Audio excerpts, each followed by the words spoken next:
ஜனநாயகன் எல்லா படத்துக்கும் நம்ம விமர்சனங்கள் பண்றது இல்ல. விஜயினுடைய கடைசி படம் அப்படின்னு அவரே அனௌன்ஸ் பண்ணியிருக்காரு. அப்படி இந்த படத்துல என்ன இருக்க போகுது? ஆடியோ லான்ச் அப்படிங்கிறது மலேசியாவில் நடந்ததை ஜி தமிழில் நீங்கள் பார்த்துருப்பீங்க. ஆனால் இந்த ட்ரைலர் ரிலேட்டடான ஒரு டீகோட் தான் நம்ம டீட்டெயில்டாக பார்க்க போகிறோம். பாலையா படத்தினுடைய சாயல் இந்த இடத்துல இருந்தாலும் ஒட்டுமொத்த விஜயினுடைய படமாக தான் இதை வினோத் எடுத்திருக்கார். இதில் அரசியல் சாயம் கடைசியில் சூப்பராக கலந்துருக்குன்னு சொல்கிறாங்க. ஏகப்பட்ட இன்ட்ரெஸ்டிங்கான ஃபேக்டர்ஸ் இதுக்குள்ளே இருக்குது. அதைத்தான் நம்ம டீட்டெயிலாக பேச போகிறோம்.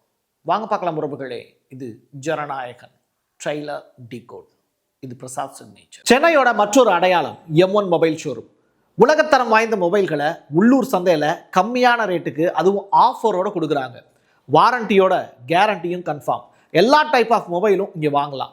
ஆன்லைன்லேயும் இருக்குது, ஆஃப்லைன்லேயும் வாங்கிக்கலாம். தொடர்புக்கு 7305258665 இந்த நம்பருக்கு காண்டாக்ட் பண்ணுங்க. உங்களுடைய தொழில் சம்பந்தமான விளம்பரங்களை நமது சேனலில் ஒளிபரப்ப உங்களுக்கான அருமையான வாய்ப்பு. ட்ரெய்லருடைய ஓப்பனிங் சீனே சூப்பராக இருக்குது. ஒரு நபர்கிட்ட ஃபோன் பண்ணி இவன் யாருன்னு கண்டுபிடிச்சி சொல்லு அப்படின்னு சொல்கிறாரு. ஃபோனில் இருக்கக்கூடிய இன்னொரு நபர் அவனை எதுவும் தொற்றுலையே அப்படிங்கிற மாதிரியான ஒரு டைலாக். இது நீங்கள் சண்டைக்கோழி படத்தில் வரக்கூடிய சாயலாக்க கூட இருக்கலாம்.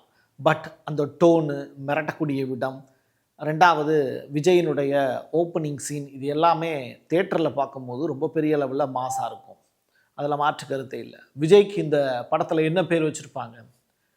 தளபதி வெற்றி கொண்டான் அப்படின்னு பேர் வச்சுருக்கிறதா இதில் காட்டப்படுது. இன்ஸ்பெக்டர் பல்லாவரம் போலீஸ் ஆஃபீஸர் அப்படின்னு காமிக்கிறாங்க. பட் படத்தில் இந்தியா ரிலேட்டடான விஷயங்கள்லாம் வருது.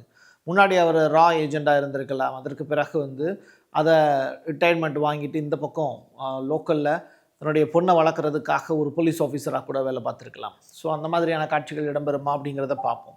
பட் கங்கை கொண்டான் அப்படிங்கிற வார்த்தையும் வெற்றி கொண்டான் அப்படிங்கிற வார்த்தையும் நீங்கள் கம்பைன் பண்ணிங்கன்னா இந்த சோழர்களுடைய டச்சு அதுக்குள்ளே வருது. அதே நேரத்தில் பல்லவரம் அப்படிங்கும்போது பல்லவபுரம் அப்படின்னு சொல்லுவாங்க. ஸோ நீங்கள் ஒரு மன்னராட்சி காலத்தில் இருக்கக்கூடிய அந்த சோர்ஸ் எல்லாத்தையுமே இரத்த உறவோடு தொடர்பு படுத்தி அவர் பேசியிருக்கக்கூடிய விஷயங்கள் மாதிரி தெரியுது. பாப்பா என்ன சொல்கிறாங்க. நீங்கள் விஜயினுடைய ஒரு டிவிகே அப்படிங்கிற கட்சியாகட்டும், அந்த நெருப்பு பந்தங்கள் அப்படிங்கிறது அவங்களுடைய கொடியிலேயே கூட இருக்கும். அதே மாதிரியான சீக்வன்ஸ் இதுலேயும் இருக்குது. இந்த டீகோட் பண்ணியிருக்காங்க. ஸோ இது எல்லாத்தையும் தாண்டி விஜயினுடைய ஃபஸ்ட்டு என்ட்ரி இந்த ட்ரெய்லர்லேயே ரொம்ப மாசாக இருக்குது. ரொம்ப பெரிய அளவில் எதிர்பார்க்கப்படக்கூடிய ஒரு படம். அதே நேரத்தில் அவருடைய கட்சி கொடியிலையும் பார்த்திங்கன்னா 2 யானையினுடைய சின்னம் இருக்கும். அதே மாதிரியான ஒரு என்ட்ரி விஜய் கொடுக்குற மாதிரியான காட்சிகளையும் இந்த ட்ரெய்லரில் வச்சுருக்காங்க. ரொம்ப பெரிய அளவில் மாசான ஒரு காட்சிகளாகவும் இருக்குது. அதே நேரத்தில் அனிருத்தினுடைய இசை அப்படிங்கிறது சூப்பராக இருக்குது. ஸோ ஒரு பேரொளி பிளம்பாக விஜய் வெளியில் வரார். ஒரு புதிய லைட்டை தமிழ்நாட்டுக்கு கொடுக்கணும் அப்படின்னு நினச்சி வர்ற மாதிரியான ஒரு சீன் தான் இந்த இடத்துலையும் பார்க்க முடியுது. ஒரு போலீஸ் ஆஃபீஸர் தான் இந்த படத்தில் அவர், அது மட்டும் தெளிவாக தெரியுது. ஸோ அது ரிலேட்டடான 1-2 சீன் மட்டும்தான் படத்தில் பார்க்க முடியுது. அந்த ட்ரெய்லர் ஃபுல்லாகவே பார்த்திங்கன்னா அவர் கலர் ட்ரெஸ்ஸில் தான் வர்ற மாதிரி காட்சிகள் தான் இருக்குது. இது ரொம்ப பெரிய அளவில் இது அதாவது எப்படி சொல்கிறது, முன்னாடி என்ன நடந்தது அப்படிங்கிறத சொல்கிறதுக்காக பயன்படுத்தப்பட்ட ஒரு விஷயமா இருக்கலாம். ஏன்னா அவருடைய பொண்ணு ரிலேட்டடாக காமிக்கும் போது அவர் அப்பா அப்படிங்கிற மாதிரி தான் காமிக்கிறாங்க. ரிட்டையர்டு போலீஸ் ஆஃபீஸர் மாதிரி தான் தெரியுது அவருடைய தோற்றம்லாம் பார்க்கும்போது. பட் ஒரு சீனில் எல்லாரையும் அடித்து உடைச்சிட்டு இவ்வளோ சூப்பராக ஃபைட் பண்ணுற அப்படின்னு சொல்லிட்டு ஒரு சின்ன குழந்தை கேட்கும்போது அதற்கு அவருடைய சாயல்லே அவர் பதில் சொன்ன விதமும் ரொம்ப அழகாக தான் இருந்தது. அதே நேரத்தில் விஜய்க்கு கொடுக்கக்கூடிய மாசான என்ட்ரி அப்படிங்கிறது தொடர்பான காட்சிகள் எல்லாமே இந்த இடத்துல சூப்பராக வச்சுருக்காங்க. அது ஹச் வினோத் ஸ்கோர் பண்ணியிருக்காரு. நம்ம பண்ணுற விஷயம்லாம் சாதாரணமாக தான் பேபி இருக்கும். ஆனால் அது பண்ணுறா அது நீ நேரில் பார்க்கும்போது பார்த்தா ரொம்ப சூப்பராக இருக்குது அப்படின்னு சொல்லிட்டு விஜயினுடைய சாயலில் அவர் பேசியிருக்கக்கூடிய ஸ்டைலு அது தேட்டரில் ரசிக்கப்படக்கூடிய வகையும் தான் இருக்கும். அடுத்து அனிருத்தினுடைய மியூசிக் பட்டைய கிளப்பிட்டு இருக்குது படத்தில். குறிப்பாக ராவண மவண்டா அப்படிங்கிற அந்த படம், அந்த பாட்டு ரொம்ப பெரிய அளவில் ஹிட் ஆகும் அப்படின்னு மக்கள் மத்தியில் பேசப்படுது. ரைட். இந்த படத்தில் மிக முக்கியமான சீன் அப்படின்னு சொல்லி பார்க்கும்போது அந்த ட்ரெய்லரில் இந்த சீனில் இருந்து தான் தன்னை பொண்ணை பற்றிய அறிமுகம். ரைட்டா. அதை தாண்டி இந்த சீனில் பார்க்கும்போது நேதாஜியினுடைய படம் பின்னாடி வச்சுருக்காங்க. ஸோ நீங்கள் இதை வச்சு நீங்கள் புரிஞ்சுக்க முடியும். ஹச் வினோத்தினுடைய ஒவ்வொரு படத்துலையுமே அவர் நேதாஜியை வந்து பெருமைப்படுத்தக்கூடிய வகையில் காந்தி, நேதாஜி உள்ளிட்டவர்கள் வந்து எப்படி நம்ம சுதந்திரத்துக்காக போராடினாங்கன்னு உங்களுக்கு தெரியும். பட் நேதாஜியை பெரிய அளவில் எந்த டேரக்டரும் புகழ்ந்ததா எனக்கு தெரில. பட் ஹச் வினோத் வந்து அவருடைய படத்தில் நேதாஜியினுடைய படத்தை வச்சுருக்கிறதுங்கிறது ரொம்ப முக்கியத்துவம் வாய்ந்த ஒரு விஷயந்தான். ரைட். மிலிட்ரி ட்ரைனிங் அகாடமியில் வந்து ஜாயின் பண்ண அப்படின்னு சொல்லிட்டு தன்னுடைய மகளுக்கு வந்து அவர் ட்ரெயின் பண்ணுற மாதிரி. ஆக மொத்தத்தில் வந்து அந்த பொண்ணு வந்து மிலிட்ரிக்கு போயிடுச்சு. மிலிட்ரிக்கு போனதற்கு பிறகு என்ன ஆகுது, அதில் வந்து ஏதோ ஒரு ரகசியத்தை வந்து அந்த பொண்ணு தெரிஞ்சுக்கிச்சு. அதற்கு பிறகு அந்த பொண்ணை கொல்ல ட்ரை பண்ணுறாங்க. அதற்கு பிறகு விஜய் வந்து பார்த்திங்கன்னா அவர் அந்த பொண்ணை போய் காப்பாற்றுறாரு, பெற்ற மகளை வந்து காப்பாற்றுறாரு அப்படிங்கிற மாதிரியான சீன் தான்.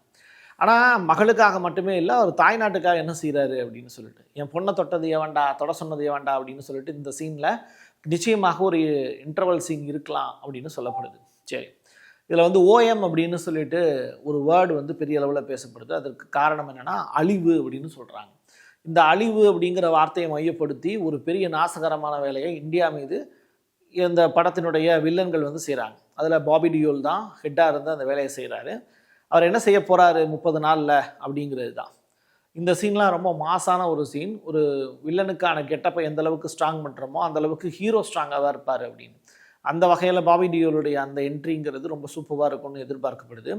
ஓப்பனிங்கே வந்து பாபி டியோலுக்கு சூப்பராக கொடுத்துருக்காங்க. அவருக்கு உண்டான டயலாக் எல்லாமே தெரிச்சு ஓடிரு, நீ வந்து இந்த இடத்துக்குள்ளே இருக்காத ஓடிரு அப்படிங்கிற மாதிரியான ஒரு வார்த்தை வந்து வச்சுருப்பாங்க. பத்திரிகை துறையில் வேலை பார்க்கக்கூடிய நபராக நம்ம மேடம் வந்து வர்றாங்க. ஸோ இவங்களுடைய என்ட்ரியும் வந்து பார்த்திங்கன்னா அன்பிலீவபிள் அப்படிங்கிற வார்த்தையோட சொல்லி ஆரம்பிக்கிறாங்க. பார்ப்போம் என்ன நடக்குது. நாசரை பற்றி கேட்கவே வேணாம், சூப்பர்வான ஆக்டரு. அவருடைய ஆக்டிங்கும் வந்து பார்த்திங்கன்னா ஒரு கட்சியினுடைய தலைவராக அவர் அறியப்படுறார். ஒருவேளை இவர் எதிர்கட்சியாக இருக்கலாம், பிரகாஷ்ராஜ் வந்து யார், அவர் வந்து ஆளக்கூடிய கட்சியாக கூட இருக்கலாம். அந்த மாதிரி தான் 2 பேருடைய கேரக்டரும் வடிவமைச்சிருக்காங்க. ஸோ ஒரு பெரிய சம்பவம் ஒன்று நடக்குது. அது என்ன சம்பவம்னு எல்லாரும் ஸ்தம்பிச்சு போய் நிற்கிறாங்க.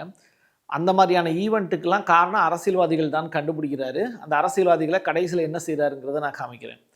அடுத்து பாபி டியோல் மிரட்டக்கூடிய விஷயத்துக்கு விஜய் வந்து நக்கலாக வந்து பார்த்திங்கன்னா ஒரு ஸ்மைல் ஒன்று கொடுத்துருப்பாரு. அந்த ஸ்மைல் அவருக்கே உண்டான ஃபேவரட்டாக இருக்கும்.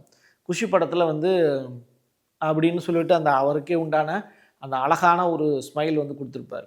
இதில் வந்து வித்தியாசமான ஒரு ஸ்மைல் இருக்கும். அது மிரட்டலான ஸ்மைல் கடைசி படத்தில் பார்ப்போம். அந்த ஸ்மைலுக்கு பின்னாடி வந்து அவர் செஞ்சுருக்கக்கூடிய சம்பவம் தான் இந்த ராவண மவண்டா அப்படிங்கிற அந்த பாட்டினுடைய ஓப்பனிங் என்ட்ரி.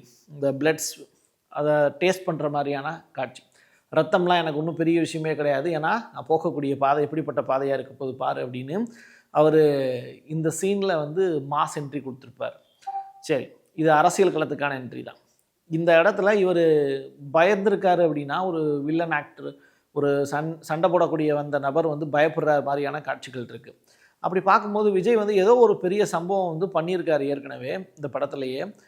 அதை தெரிஞ்சுக்கிட்டு போலீஸ் ஆஃபீஸராக இப்போ அவர் அறிமுகமாகும்போது அவரை ஓல்டு மேன் கெட்டப்பில் பார்க்கும்போது எப்படி இருக்கும் போது அதை பார்த்து இவர் பயந்துருக்காரா அப்படிங்கிறது தான். அந்த மாதிரியான ஒரு சீக்வென்ஸ் வந்து வச்சுருக்காங்க.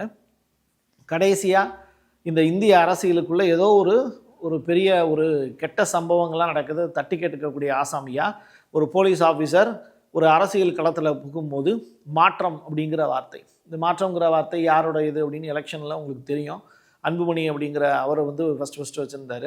ஆண்டனி சாமி அப்படிங்கிற ஒரு நபர் தான் அவருக்கு வந்து துணையாக இருந்தார். இப்போ அந்த நபர் வந்து விஜயினுடைய அரசியல் ஆலோசகராக இருக்கார். ஸோ இதெல்லாம் வந்து அடுத்தடுத்து உங்களுக்கு பார்க்கும்போது தெரியும். நான் பேரை மாற்றி சொல்கிறதுக்கு காரணம் சில அரசியல் விஷயங்கள்லாம் சிக்கிடக்கூடாதுங்கிறதுக்காக தான்.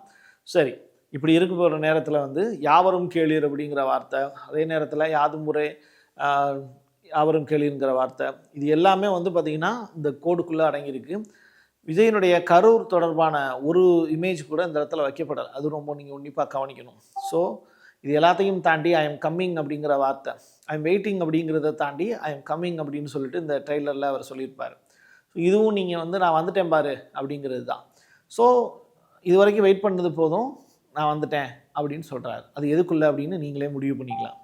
சரி, இது எல்லாத்தையும் தாண்டி சின்ன சின்ன கைகள்லாம் ஒன்று சேர்த்து ஒரு பெரிய ஒரு கையை மட்டும் பெருசாக தூக்கி விடுறாங்க. அது யார் அப்படின்னா விஜயினுடைய ஜனநாயகம். அந்த ஜனநாயகத்தினுடைய பலன் அப்படிங்கிறது அவருடைய அரசியல் களத்திலையும் எதிரொலிக்கும்னு பார்க்கலாம்.